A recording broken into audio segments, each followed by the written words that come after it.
Today is our sixth class, and we're going to leave for this week our discussion about the 8 steps of self-control of Raja Yoga. We're going to talk about the object of concentration, what we can focus on in the meditation itself. Let me explain a little bit the philosophy behind this meditation process. The idea is that all of creation has come from one source. There is one universal consciousness which has manifested itself as all people, all animals, all plants, all planets, stars, everything that exists. And that in this way we are projections. Each of us is a projection of this consciousness. We are this consciousness, this divine consciousness, this God's consciousness in manifestation. And that we have been in a process of evolution. Creation started out with minerals, and then we had cells, and then we had plants, and then we had animals, and after millions of years we have human beings. And that was the incoming of spirit into matter. With the creation of the human being, we now begin the process of spirit returning to its own nature, that is, in physical form. You see, the idea that spirit is perfect, it is divine, but it's in its being, but not in its expression. So we are perfect in our being, but we are not perfect in our expression. We are evolving in our ability to express our innate divinity. This is called theosis. And this, although it's a concept which has pretty much been lost from Christianity, it's a basic Christian concept. The concept that man is born to become divine. And so we are now in the process of returning, and this is the meaning of religion. Religion means it comes from 2 Latin words, which means again, ligere, which means to connect. So religion is that which reconnects. It doesn't just connect, it reconnects, which means that we were once in that state. And so we're returning to that state. So meditation is a process of going back to that source, of allowing our consciousness to free itself from being so totally engaged in the external world and in our mundane interests, and being able to experience, even for a few seconds, what we call the Absolute. Even for a few seconds, this state of peace, or this state of connection with something higher, beyond our conscious mind. Now, we've given you a diagram here. I don't know if you can get that on the camera. And that is called the expression of the Absolute. So we see here the way the Absolute manifests itself to our senses. This has to do with our senses. So the Absolute begins its creative process through what is called the Word. In the first sentences of the Gospel of St. John, it says, "In the beginning was the Word, and through the Word all things and beings were made. And nothing was made, nothing was created that was not created through the Word." Okay? So in the beginning we have the Word. The Word is a vibration. It's the vibration without a cause. All other vibrations in the universe have a cause. Something happens which creates that vibration.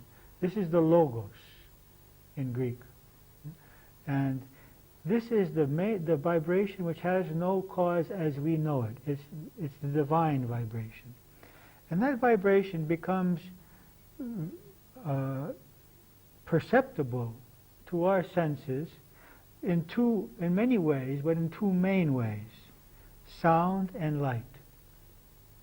It also is perceptible to our skin, to our taste, and to our smell.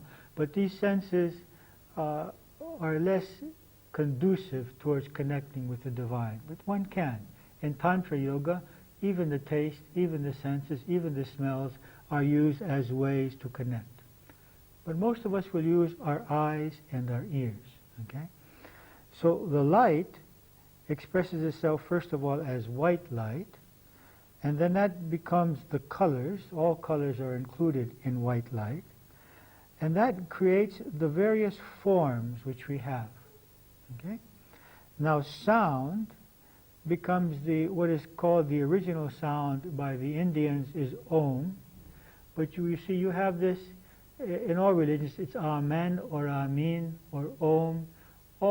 Even the Muslims, even the Christians, everyone has this word which they use, this sound, which is a vowel like O or A and the And even in the Greek liturgy, you have the man who keeps the Isos, this ooh, and everyone chants in harmony with that. So this is considered the basic sound, the logos. That breaks up into the various syllables. The syllables then become words and phrases. And so we have, to our access, forms and phrases. We have things that we see, and we have ideas. We have sounds. Okay. So this offers to us 4 possible paths back to the Absolute. But before we discuss those 4 paths, look at the second page that we have given you, the universal causal body. Keeping you on your toes today. Okay, so here we have in the center a light.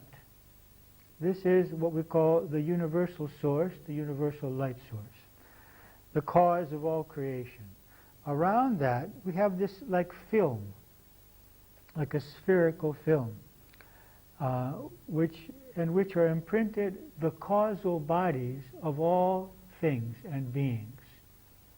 It is the causal body of humans, the causal body of fish, the causal body of animals, plants, and the light going through those causal bodies creates on the screen of life the various beings that we see and gives the impression that we are all separate from each other and that we are all separate from the source, that we are separate from God, separate from nature, and separate from people. And this is the basic illusion which creates all of our problems. This identifying with this image here, which is just the reflection on the screen, or the projection, on the screen, and not identifying with the source, which is the reality behind that projection. So our interest here is, as a human, how can I reconnect to the source of my being? How can I go in through the causal body and arrive at the source of my being, which is the source of all beings? All beings have the same source, the same creative center. And so that's why in the process of spiritual evolution, we begin to feel more unity with other people, more unity with nature, more unity with the divine. And this is why we start having access to what other people are thinking and feeling, because we, as we come in contact with our source, become in contact with their source, and have available to us information about their feelings, their life, their beliefs. Okay? So the question is, how can we move back towards the source of our being and the source of all beings? So we need to choose, so the next reality which comes out of this is that anything that I see is a manifestation of the divine. Even this paper, if I focus on it deeply enough, this paper, I will realize it's made of molecules. And if I focus on those molecules, I will realize that it's made of atoms. And that the atoms are made of subatomic particles. And that the subatomic particles are nothing more than condensed energy. That matter is just condensed energy. And energy can become matter, and matter can become energy. And if I focus on that energy, I will realize that this is simply condensed consciousness. See, science has come to the realization that matter is condensed energy, but it has not come to the realization yet that energy is condensed consciousness. So this paper is nothing other than the divine, as is any plant, any human, anything that I can see. There's nothing that I can see whose source, or which source is not the divine, and which is not the absolute. So theoretically, by concentrating on anything, I can return to the source, if I can increase my concentration enough. Now the problem here is that I have to choose an object of concentration which serves two purposes. On the one hand, it has to be interesting enough to me to hold my attention, and on the other hand, it has to easily connect me, because I may not be inspired to see the divine in this piece of paper or in a bottle of beer. It's there, but it may not be so easy to me. It may be much easier for me to see the divine through an image of Christ, or through the sunset, or through a beautiful plant, you see. So we have to choose an object which on the one hand is inspiring to us and allows us to feel or connect with the divine by focusing on that, but on the other hand keeps our attention. Now, for example, the highest expression of the divine would be nothing, because you can't limit the divine to some image. The highest would be the void. But how long can you focus on the void? For example, if you're watching television and there's a movie going on which has a lot of emotions, may have sex, may have violence, may have love story, you don't have any trouble concentrating. This is, I have to concentrate here. Your mind doesn't go to other things. You become totally absorbed because it is addressing itself to the lower centers. If on television it changes and it's a symphony orchestra, okay, you may be engaged for a certain period of time, but your mind could wander. If it's a blank screen and there's nothing showing on the screen, how long are you going to watch it? How long can you be interested? You see? So what we need to combine in the choice of an object of concentration is that which on the one hand holds our concentration, but on the other hand enables us to sense the presence of the divine or of something higher through that. And so there are 4 paths on this paper which calls the expression of the divine, and there are also other possibilities except for these 4 paths, but we're going to start out with these 4 paths. So we have the first path is what we call sound with form. Okay? So what would be a sound with form? That would be the repeating of some prayer.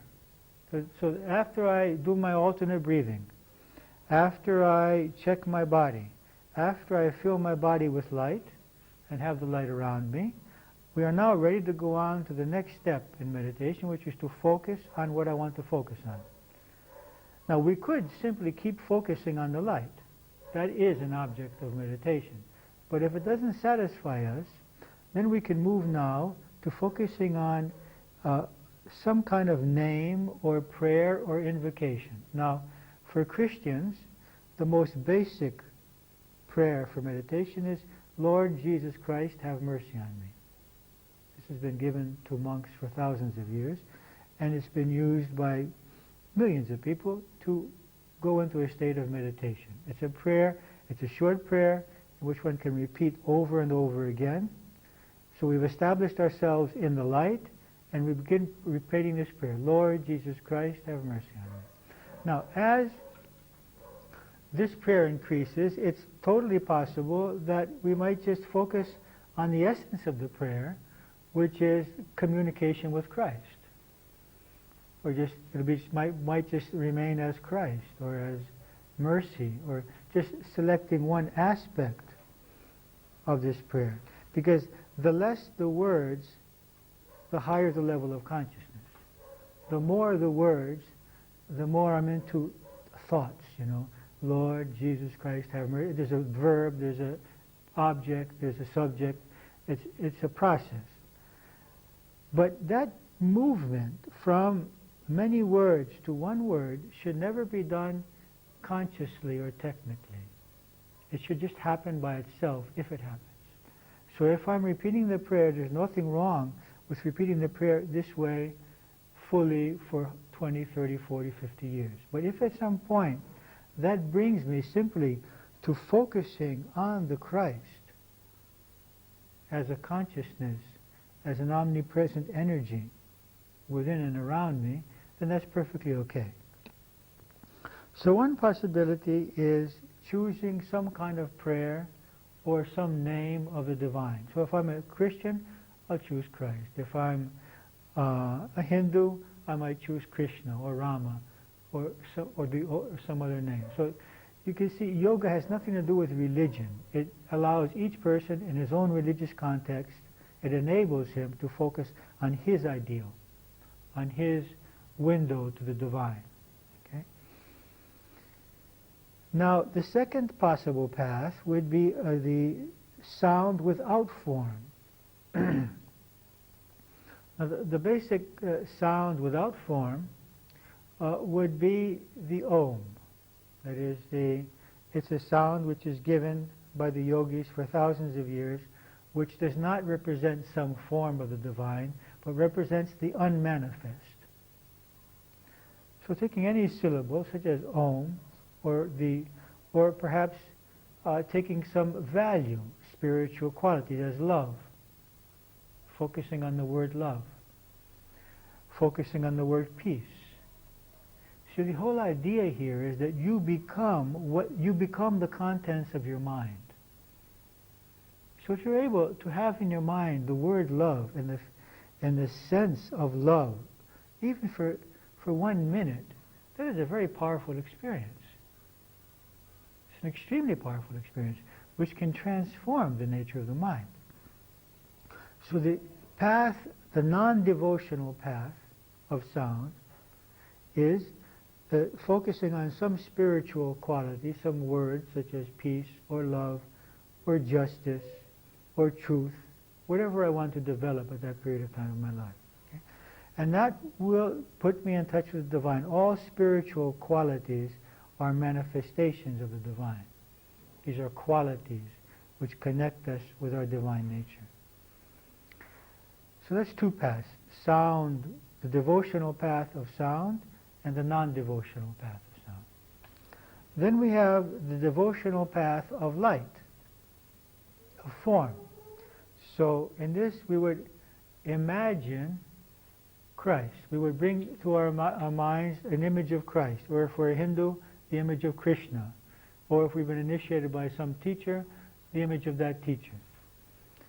So we as Christians, if you want to follow, as most people as Christians, if you want to follow the path of devotional form, you would just bring the image of Christ and focus on this and feel a connectedness to this. Now again, if this, in concentrating on Christ, the nature of the Christ changes, that's okay. Because as we focus on something, we energize it. So if we focus on ice and we energize it, it becomes water. And if we focus on water and we energize it, it becomes steam. It's still the same thing. So if we're focusing on Christ as a form and it becomes a light and becomes a consciousness, we haven't lost Christ. We're just experiencing the same reality from another level of consciousness. So rather than experiencing the Christ as a form, as a body, we begin to experience him as an energy, as a consciousness, which is more omnipresent. So this would be the path, the devotional path of form, choosing a form and concentrating on that. And then we have the non-devotional path of light, which is actually what we have been doing for the last 3 or 4 weeks, and that is just by focusing on the light without bringing any form into the situation, and letting this light fill our being and surround our being, and just experience ourselves full of light and in the light. And at some point, we can allow the light which is outside of us to merge with the light which is inside of us, so that the boundaries of our body and mind dissolve. And so we can experience ourselves as energy or as light or as consciousness. and not so much as a body which has light in it or light around it. So the whole purpose of this is the dissolution of the sense of separateness, the sense of individuality. Of course, that's scary for a lot of people because we don't know what will happen if we lose our boundaries. We feel safe in those known boundaries of our being. But at some point, our evolutionary process requires this. One should approach it very slowly. So one possibility, this fourth possibility, is doing exactly what we've been doing for the last weeks and just staying in that light and not doing anything else. So as of today, you have these four possibilities. First of all, look at your paper again, the expression of the Absolute. I have written the 7 steps here of our meditation as we go on from here. We start by focusing on our breathing. Then we begin to do our alternate breathing, focusing on inhaling into the solar plexus, holding in the heart center, exhaling as the energy passes up through the neck, and holding in the forehead. We do square breathing, and so that each of these acts of breathing is approximately the same duration.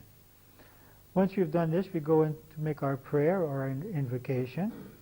Then we check the body, we scan and relax. Then we move the light from the forehead throughout the body and around it. And then 6 is a new part of the meditation that we're adding this week. We focus on the chosen object of meditation and experience it on more and more essential levels. Now, please do not move from one level to the other consciously or intellectually, which is, now I'm going to stop focusing on Christ as a form or as a name, and I'm going to focus on His light. No, this should happen by itself. If it happens by itself, you don't have to feel that you have to go back to the form or to the name. But don't try to do it intellectually, consciously. If it happens, it's fine, and just be comfortable with it and allow it to happen. And the 7th possibility is that we would just come to a state of unity and experience silence, and there's really no need to do anything. This is approaching what we call the state of samadhi, in which the meditator and the act of meditation dissolve, and the only thing that remains is the object of meditation. So our separateness from what we are focusing on dissolves. So this is the 7th stage here. Is actually another form of meditation also. Some people just don't focus on any of these 4 things. Just focus on the void. And this is a possibility. Or they focus on consciousness itself. That is, we watch our consciousness. This is a technique given by Ramana Maharshi, who you start with the question, who am I, or what am I? You observe the mind, and you realize that you cannot be anything that you can see. So if I can see my thoughts, I cannot be them. So I am not them. So I'm still looking for what I am.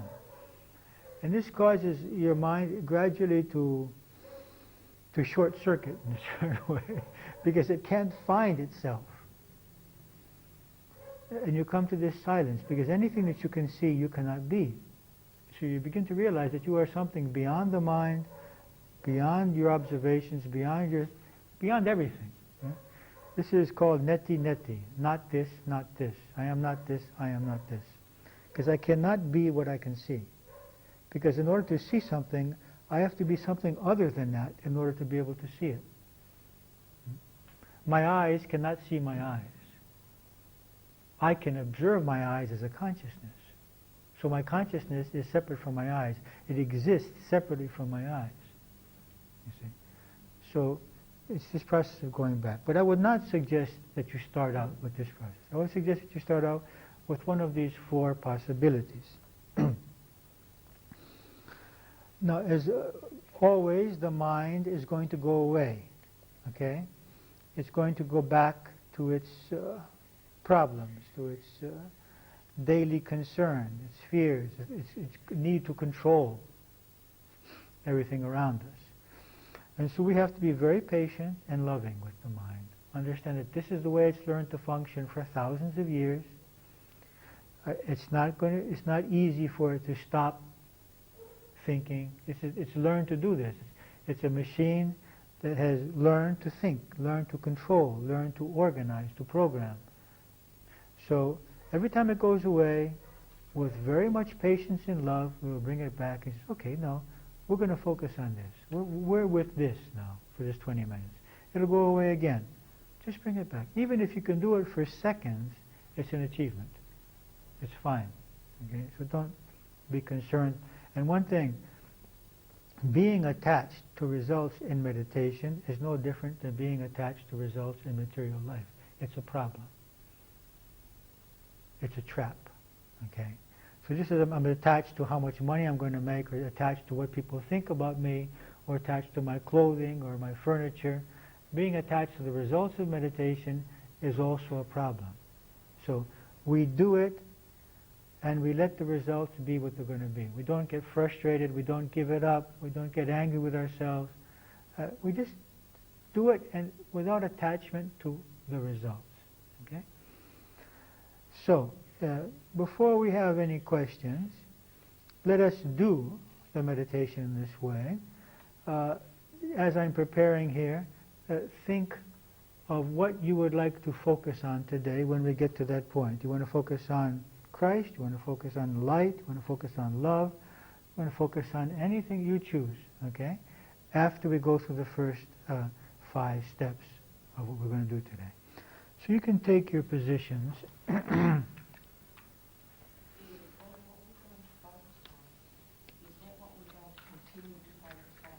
You're going to focus on the candle now. You can experiment for the first month, okay? And then eventually, after about a month or so, if you're doing it daily, try to decide on what you're going to do.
Okay. You can begin by just focusing on your breath and breathing more slowly, more deeply.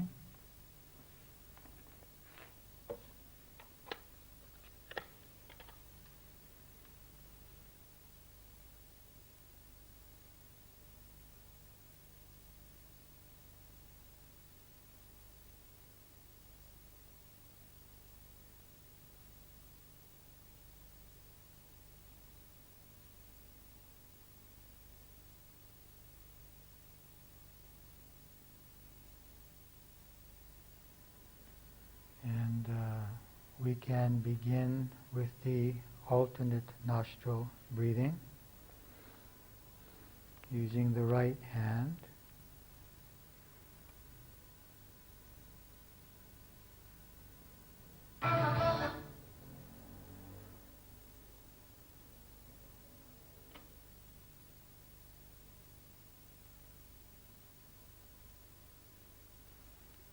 Breathing slowly, deeply,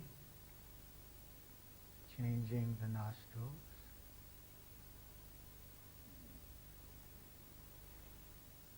Counting to yourself slowly as you move the energy from the solar plexus to the heart, through the neck, to the forehead.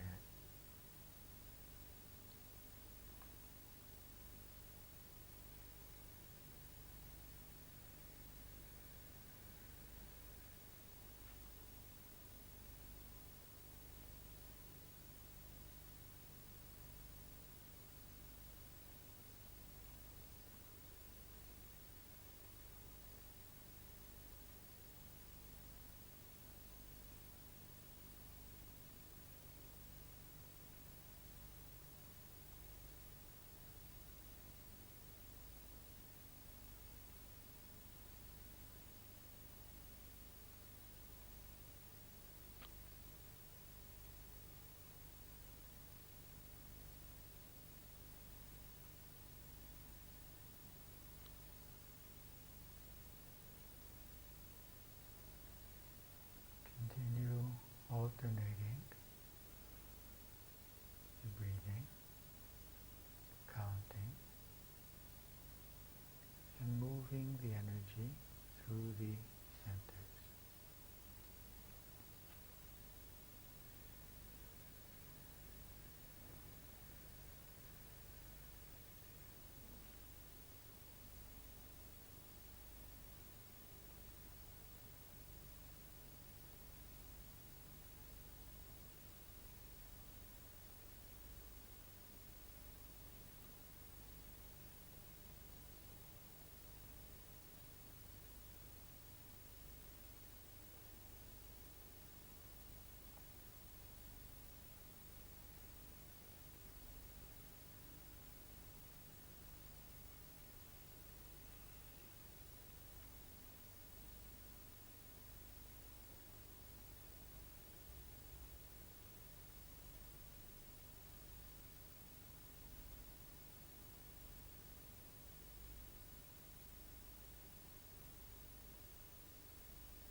Okay. You can allow your alternate breathing to come to a completion.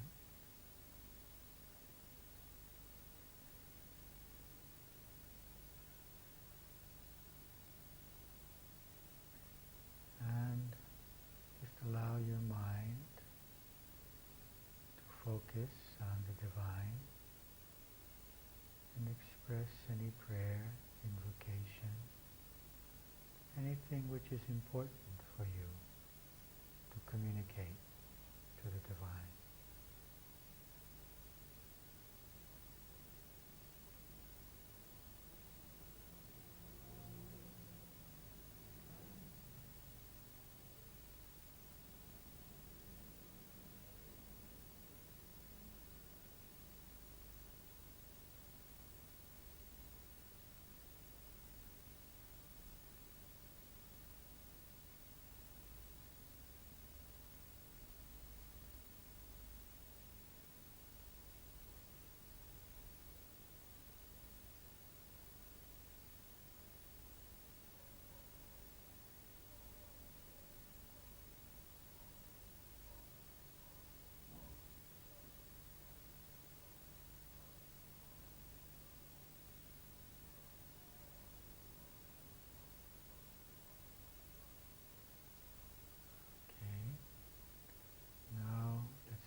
sure that it is sitting straight.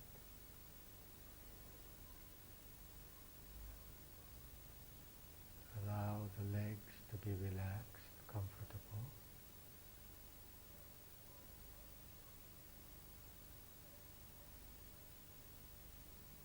Allow the abdomen to be relaxed.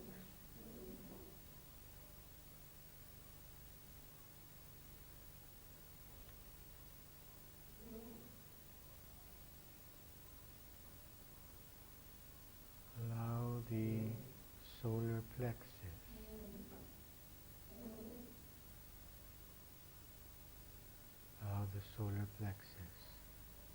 to relax.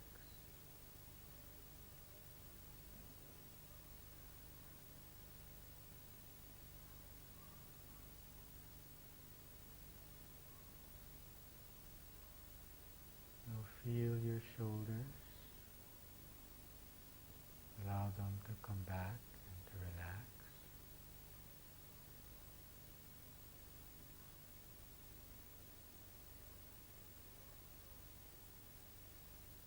Your neck is straight and relaxed.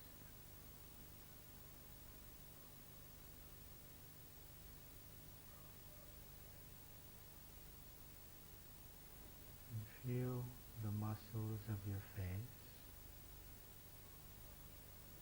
Allow the jaw to be relaxed.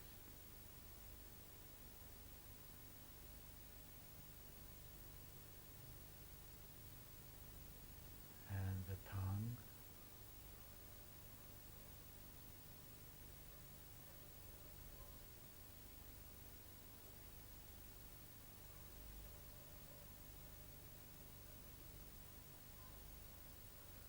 Allow your cheeks to relax.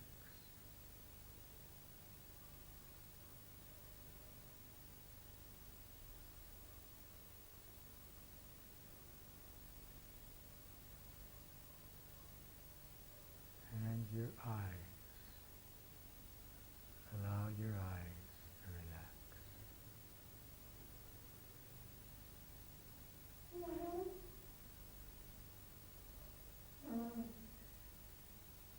And focus on your forehead, feeling a relaxation and an opening in your forehead.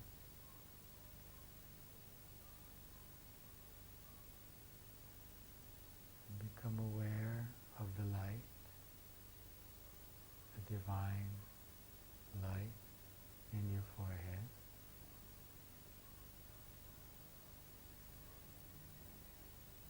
Allow it to increase and to expand, filling the cranium,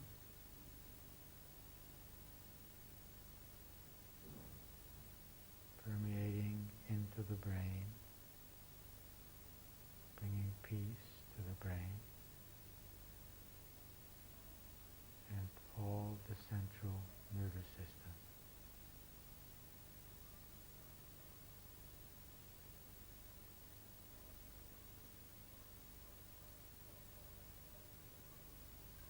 Allow the light to flow through your body, into your face, relaxing.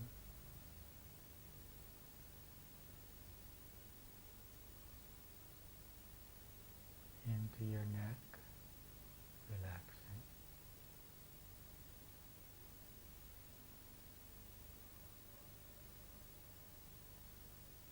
Into the shoulders,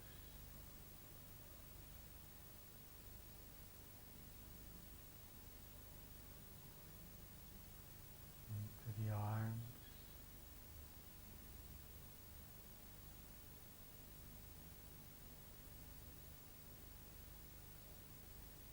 allow the light to focus in your heart center.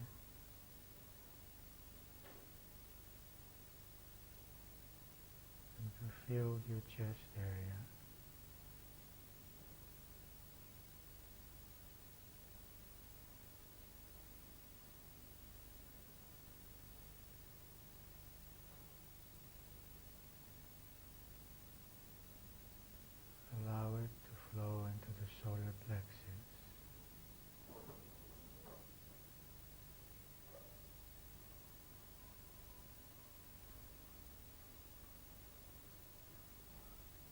to the abdomen.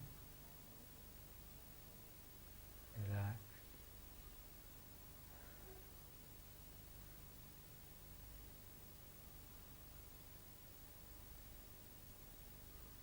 And then into your legs.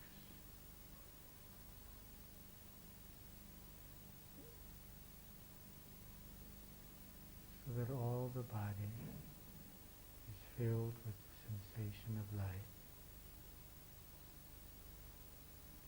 From the soles of the feet to the top of the head.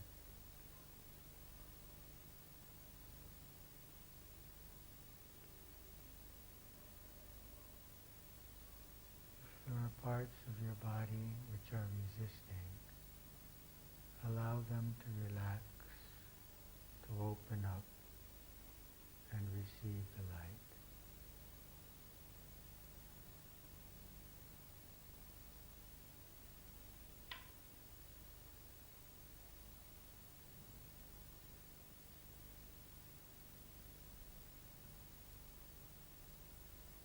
Allow the light to expand and to surround the body.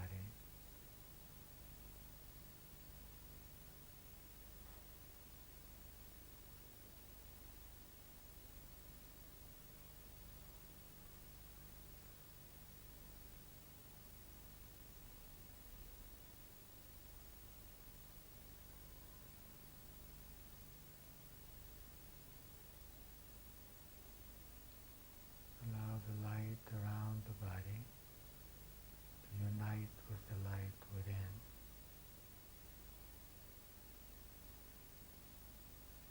Experience yourself as energy, as light, as consciousness.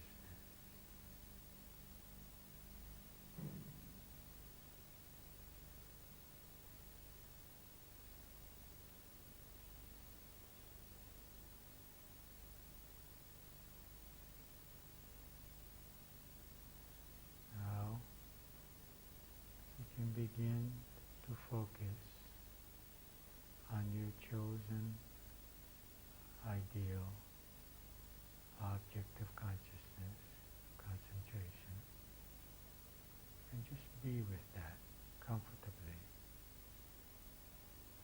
focusing on what you choose.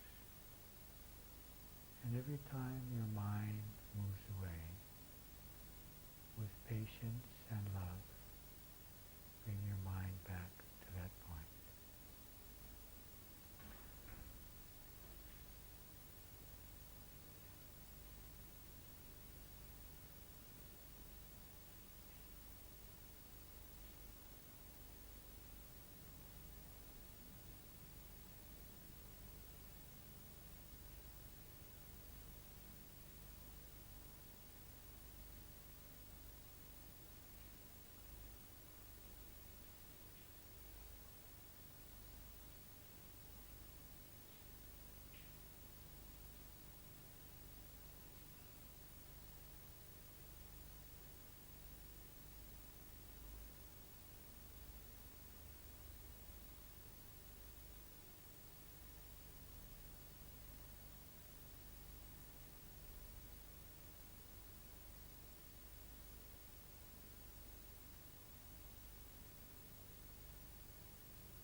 back with patience and love.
focusing on me now.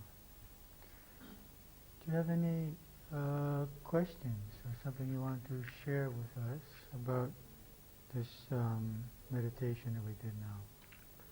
The question is about the object of consciousness.